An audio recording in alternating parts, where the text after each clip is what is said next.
currently on our way to go and find this creature, this cliche creature. Everyone knows about cliche creature. Hoping that we can get some, decent footage and finally shed some light, bring some truth to this myth.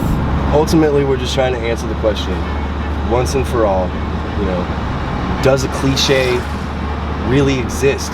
And if it does, what does it look like? What does it smell like? What does it sound like? The people deserve to know. Getting some bait for this cliche creature at the Little Caesars. Whatever it is, we're going to this place, getting some bait for the creature, and everything's gonna turn out just fine. I'm not sure. What do I do with my hands? Put them down. Put them down. Farther. All the way down. Okay.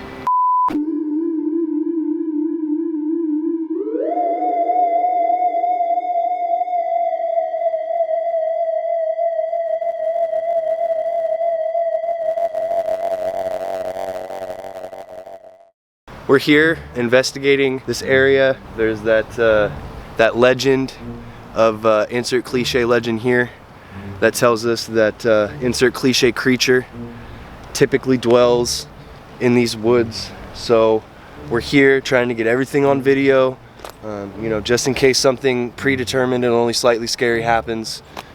Chances are nothing's gonna happen at all. We're just gonna psychosomatically freak ourselves out. So let's go. As most of you know, cliche creature has what we as cryptozoologists would describe as very typical patterns. Anytime you get any kind of pictures, they're always super blurry and out of focus, and like most of the time if they're on video, they're moving too fast and the camera's not that good quality, so you can't really pick an image up. And most of the time the best thing you get would be an audio clip of a mating call or a growl or something like that. But for the most part, ooh, and what have we got here? That fungus only grows on the mucus of the cliche creature. So we know that it's in this area somewhere. Guys, I think we have some evidence here. If you look right here, you can see a footprint. Most cryptozoologists who study cliche creature don't understand that it has an opposable toe, much like primates and orangutans have basically a thumb on their foot. It also has one. However, it's much smaller, and it kind of leaves an imprint almost like a dog's paw, which is understandably why a lot of people get confused by it. So oftentimes what you'll see is the footprint of a gigantic shape, and then right next to the heel you'll see what looks to be like a paw print. That's not a paw print, that's its mandible toe, and that's what it uses primarily for balance. They are slightly arboreal. You'll see younger ones hanging out in trees and grazing on fruit and leaves and stuff like that, but for the most part it's used for balancing when they're running long distances. They can run up to 10 miles in a single gulp of breath. So here we found a nice small running stream, which is a perfect sign because we know that the cliche creature loves to bathe downstream from where most animals urinate. The ammonia actually helps produce that sickly sweet stench. Wait! Did you hear that? What was that? Did you hear that? Dude, you got the lens cap on. Alright, we good? So here we see a majestic duck. This is a good sign because we know that the cliche creature feasts on duck during the wintertime, specifically around Christmas. And it's just a few days after Christmas now, so. What was that? Did you hear that?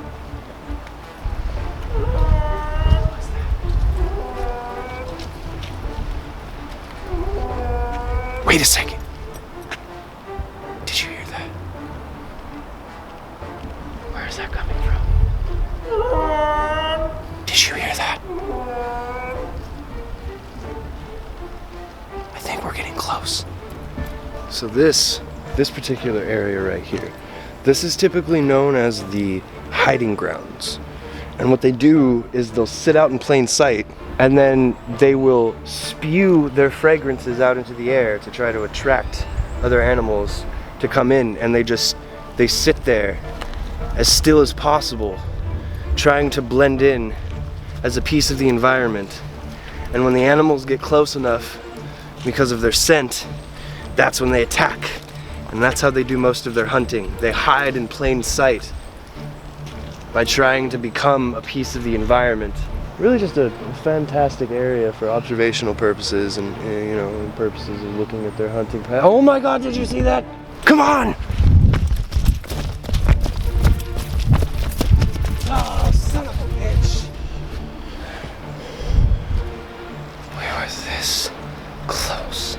That was the closest encounter I think I've ever had, or anybody's ever had, with Cliche Creature. I mean, I could literally smell the Axe body spray just pouring out of it. It was almost like, you know, those hydroponic mister things, like that's what happens from it. It just mists out its fragrance, and I was so frightened. It's a majestic view. I appreciate you tuning in for this episode. I'd like to thank our sponsors, Greasy Gary's Used Car Lot, and I hope you all have a fantastic evening. Yeah, no, that's what I already told you. No, that's the point. This show is bullshit. It's not real. That's the point. No, it doesn't reality TV does not actually mean real. We get to choose what reality the viewers see.